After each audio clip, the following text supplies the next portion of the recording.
Volume 5, Chapter 551, 11th of January, 1947. Jesus respects the precept of love more than the Sabbatic law. The 10 apostles, tired and covered in dust, have come back to the house. When the woman greets them, opening the door, they ask her at once, "Where is the Master?"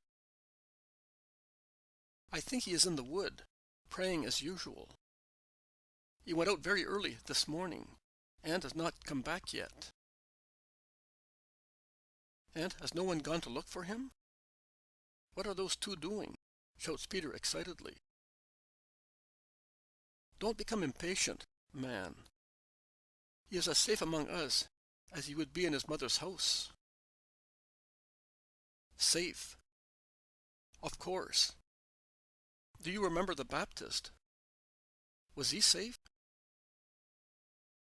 He was not, because he could not read the hearts of those who spoke to him. But if the Most High allowed that for the Baptist, he will certainly not allow it for his Messiah. You must believe that more than I do, as I am a woman and a Samaritan. Mary is right.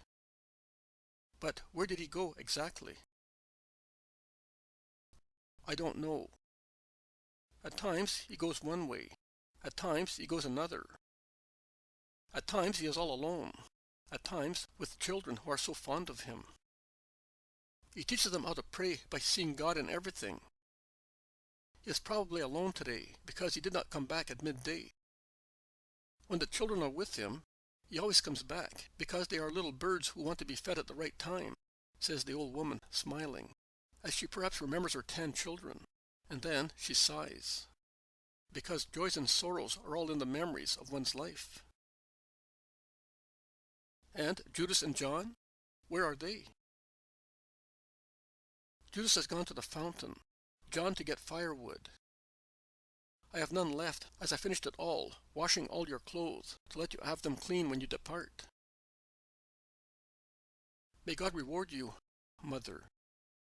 We are making you work hard, says Thomas, laying his hand on her thin, bent shoulder, as if he wished to caress her. Oh, it is not hard work. I feel as if I had my children again, she says, smiling again, as tears begin to shine in her hollow eyes. John comes in, bent under a huge bundle of sticks, and the rather dark corridor seems to brighten up as he enters it. I have always noticed the brilliance that seems to light up wherever John is. His childish smile that is so sweet and candid, his limpid eyes that smile like a beautiful April sky, his joyful voice that is so affectionate in greeting his companions, are like sunbeams or a rainbow of peace. Everybody loves him except Judas of Nazareth. I do not know whether he loves him or hates him. He certainly envies him. He often makes a fool of him, and, at times, offends him. But Judas, for the time being, is not here. They help him to lay down his load, and they ask him where Jesus may be. John also becomes somewhat frightened at the delay. But, confiding in God more than the others, he says, his Father will deliver him from evil. We must believe in the Lord. And he adds, "But, come. You are tired and covered in dust. We have prepared food and hot water for you. Come." Judas of Nazareth also comes back with his dripping pitchers. "Peace to you. Have you had a good trip?" he asks, but there is no kindness in his voice. It is mingled with mockery and discontent. "Yes. We began from the Decapolis." "Because you were afraid of being pelted with stones, or of being contaminated?" asked the Iscariot, ironically. "We were afraid of neither. We did it out of prudence, as beginners. And the proposal was made by me, who, I do not wish to reproach you for anything, have grown hoary over parchments," says Bartholomew. Judas does not reply. He leaves the kitchen where the apostles, who have just come back, refresh themselves with what has been prepared. Peter looks at the Iscariot depart and shakes his head. But he does not say anything. Thaddeus instead plucks at John's sleeves and asks, "How did he behave these past days? Always so cross? Be frank." "I'm always sincere, Judas. But I can assure you that he caused no trouble. The master is almost always isolated. I stay with the old mother who is so kind, and I listen to those who come to speak to the master, and then I tell him. Judas instead goes about the village. He has made some friends. What can we do? He is just like that. He cannot live tranquilly, as we do. As far as I am concerned, he can do what he likes. I am happy, providing he does not cause grief." "No, he does not do that.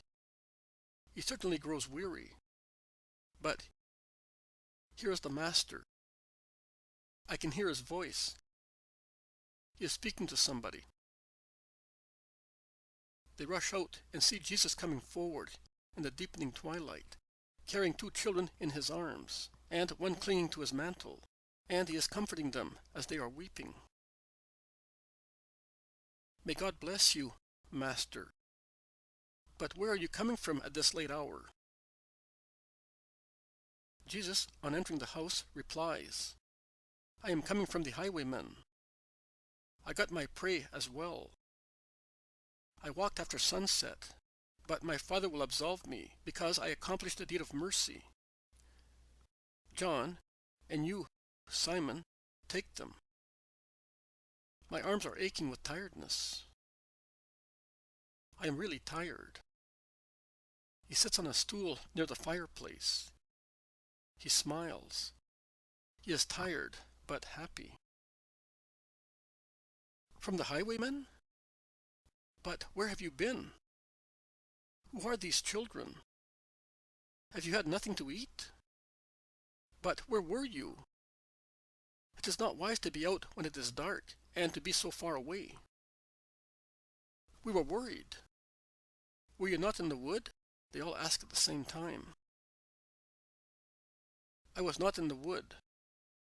I went towards Jericho." "How imprudent of you! On those roads you may find someone who hates you," says Thaddeus, reproaching him.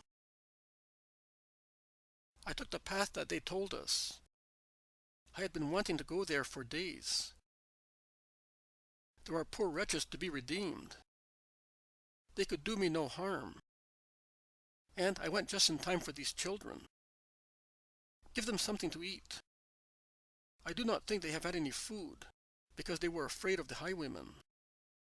And I had no food with me. If, at least, I had found a shepherd.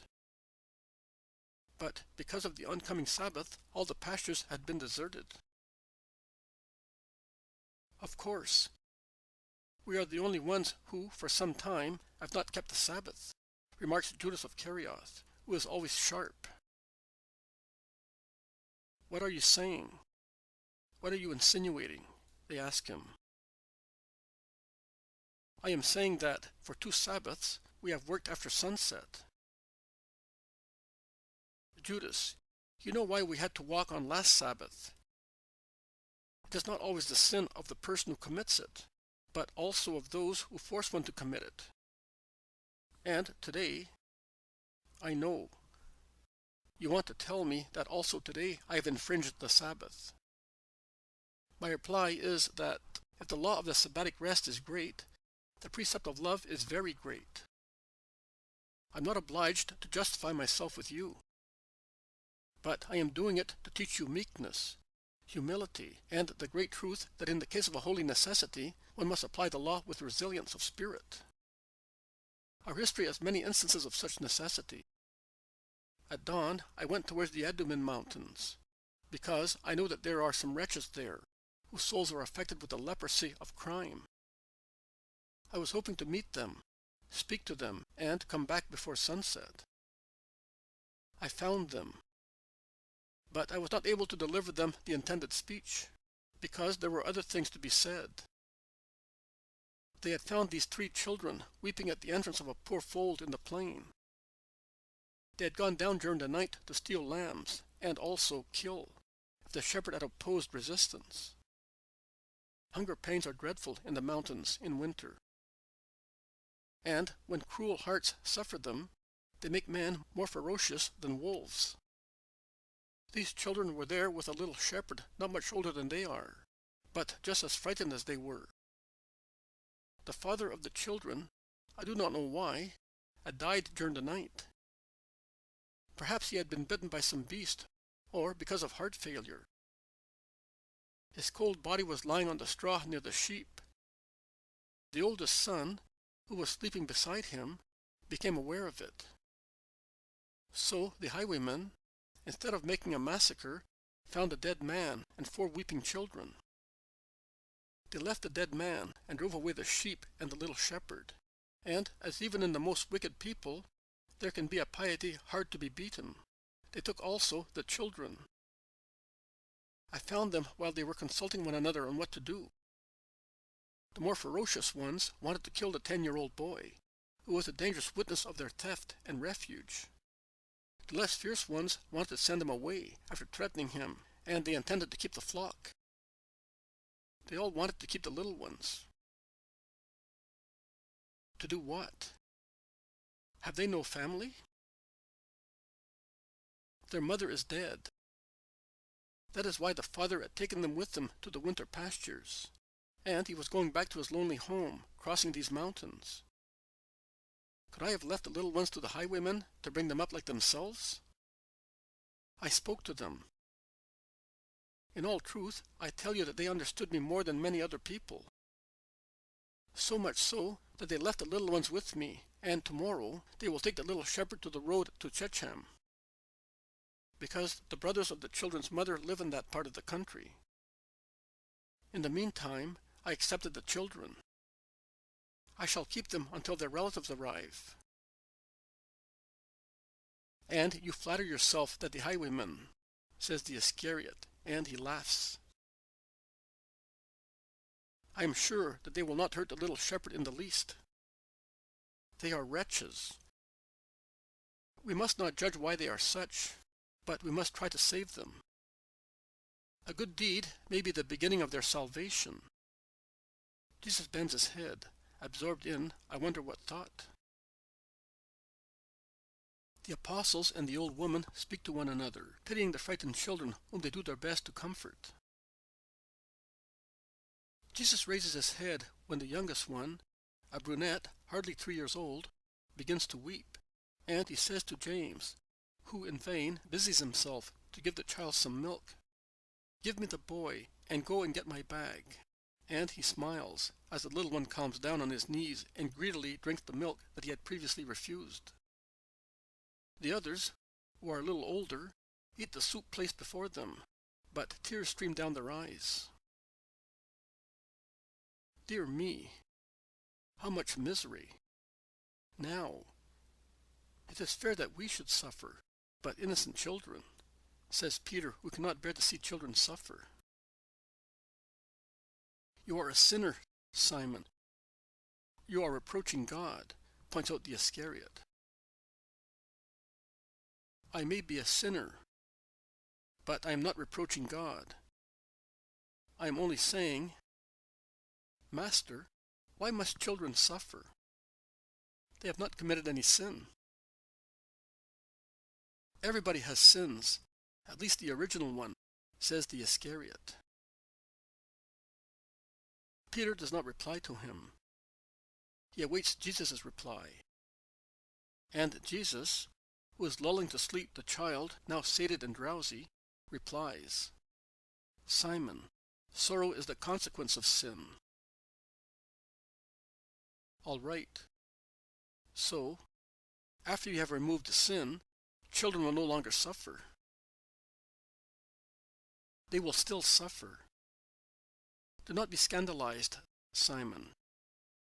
Sorrow and death will always be on the earth. Also, the purest people suffer, and will suffer. Nay, they are the ones who will suffer on behalf of everybody. The victims propitiatory to the Lord. But why? I don't understand. There are many things that you do not understand on the earth. You must, at least, believe that they are wanted by the perfect love. And when grace, restored to man, makes the holiest man know the hidden truth, then one will see the holiest people wish to be victims, because they will have understood the power of sorrow. The child has fallen asleep. Mary, will you take him with you? Certainly, Master. We say, a frightened child sleeps little and weeps much, and a bird without nest needs a motherly wing. My bed is a very large one, now that I am its only occupant. I will put the children in it and watch over them. These other ones are also about to fall asleep and forget their sorrow. Come, let us put them to bed. She picks up the little one from Jesus' lap, and she goes out, followed by Peter and Philip, as James of Zebedee comes back with Jesus' bag. Jesus opens it and rummages in it. He pulls out a heavy tunic. He unfolds it and examines its width. He is not satisfied. He looks for the mantle of the same dark shade as the tunic. He puts them aside, closes the bag, and hands it back to James. Peter comes back with Philip. The old woman has remained with the 3 children, and Peter sees, at once, the garments unfolded and laid aside, and he asks, "Are you going to change your clothes, Master? Tired as you are, a hot bath should refresh you. There is hot water, and we will warm your clothes. Then we shall have supper and go to bed." This story of the poor children has moved me deeply. Jesus smiles, but he does not make any remark on the matter. He only says, "Let us praise the Lord who has led me here in time to save the innocent children." He then becomes silent, as he is obviously tired. The old woman comes back with the children's garments. They should be changed. They are torn and dirty. But I no longer have my children's garments to replace them. I will wash them tomorrow. No, Mother. When the Sabbath is over, you will make 3 small garments out of mine. But, Lord, do you realize that you have only 3 tunics left? If you give one away, what will you be left with? Lazarus is not here, as when you gave your mantle to the leprous woman, says Peter. Never mind. There will be 2 left, and they are too many for the Son of Man. Take this, Mary. Tomorrow, at sunset, you will begin your work, and the persecuted one will rejoice in helping the poor whose worries he understands.